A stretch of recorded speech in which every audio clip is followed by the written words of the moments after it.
அண்ணே நல்லால நீங்க இந்தியாவில் நான் இந்தியாவுக்கு வரைக்கலன்னா ஆயுதம் கொண்டு வரையலாது. இந்த ஆயுதம் கொண்டு வரையில இருந்தா நான் உன்னை சுற்றுப்பேன்டா. நல்லால நீ இப்ப இந்தியாவில் ஏனென்றால் இந்திய மக்கள் நல்லவர்கள். எங்களுடைய தேசியம் கதைக்கப்படுகின்ற போது உன்னை அவர்கள் தேசியம் கதைக்கிறா என்பதற்காக பாக்குறாடே சுற்றுப்பட்டா. நீ வந்திருந்தா யாழ்ப்பாணத்தில் உன்னை வெடி வச்சிருப்பேன். ஆனா இப்ப இந்தியாவில் பாதுகாப்பாக இந்தியாவில் இருந்து கொள். ஏன்டா மாட்டுப்பாளையத்தில் அடி வாங்குறதுக்கு ஆரப்பாளையத்தில் வந்து கத்துறன்னு கேட்டா எனக்கு ஆரப்பாளையத்தில் தான் சொந்தக்காரங்க இருக்கான்னு சொல்லுவானா. அது மாதிரி தமிழ்நாட்டுக்கு வந்தவன் தமிழ்நாட்டில் உட்காந்து பேசியிருக்கணும். இங்க சுடுவன்னு சொல்லிருக்கலாம்ல. நாம் தமிழ் கட்சி வந்து மிக மிக ஜனநாயகமா இருக்குங்க. மிக மிக ஜனநாயகமா இருக்கு. அதனுடைய விளைவு தான் 4 நாள் தமிழ்நாட்டுக்கு வந்து அண்ணன் சீமான் மீது சேற்றை வாரி இறைச்சிட்டு போயிட்டு இருக்காரு. அவரு அங்க போய் யாழ்ப்பாணத்துல போய் சுடுவங்கிறார்.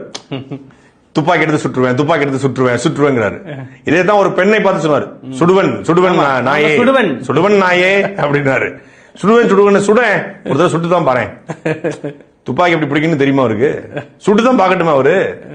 ஒரு பாராளுமன்ற உறுப்பினர் பாராளுமன்றத்தில் போய் மக்களுடைய பிரச்சனையை பேச போறவன் ஏன் தொடர்ச்சியா சீமானவர்களை பேசணும்?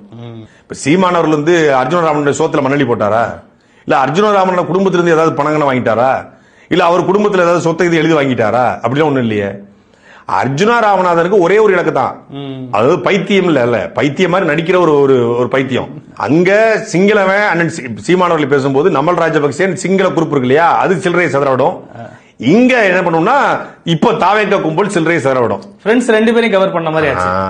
அதனாலதான் 2 நண்பர்களையும் நம்மள் ராஜபக்சே விஜயும் கவர் பண்ணமாச்சு. இங்க இந்த தற்கொலையில ஏமாத்தலாம், அங்க அந்த தற்கொலை ஏமாத்தி கொண்டு தன்னை தக்க வைத்துக் கொள்ள அவர் ஒரு வார்த்தையை பதிவு பண்றாரு. ரெட் பிக்ஸ்ல சொல்றாரு, யாழ்ப்பாணத்துக்கு வந்து நம்முடைய முதலமைச்சர் விஜய் வந்து ஒரு நாள் வந்தா அவர் யாரை கை காட்டுறாரோ அவர் தான் வந்து அங்க வந்து ஜெயிக்க முடியும். வேணா நீங்க என்னைய கை காட்ட சொல்லுங்க அப்படிங்கிறாரு. அப்படின்னா நான் கூட நைசுங்க அப்படிங்கிற மாதிரி இவரை அவர் வந்து கை காட்டணுமா?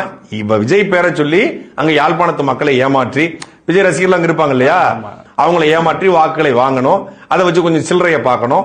நம்மள் ராஜபக்சேயும் பிடிச்சுக்கணும், விஜயும் பிடிச்சுக்கணும் சொல்லி தன் பிழைப்புக்காக சீமானை பற்றி பேசாரு. அண்ணன் சீமானை திட்டி எவ்வளவு பேர் பொழைச்சிட்டு இருக்கான். அது மாதிரி இந்த அர்ஜுனா தம்பியும் பொழைச்சிட்டு போட்டோம்.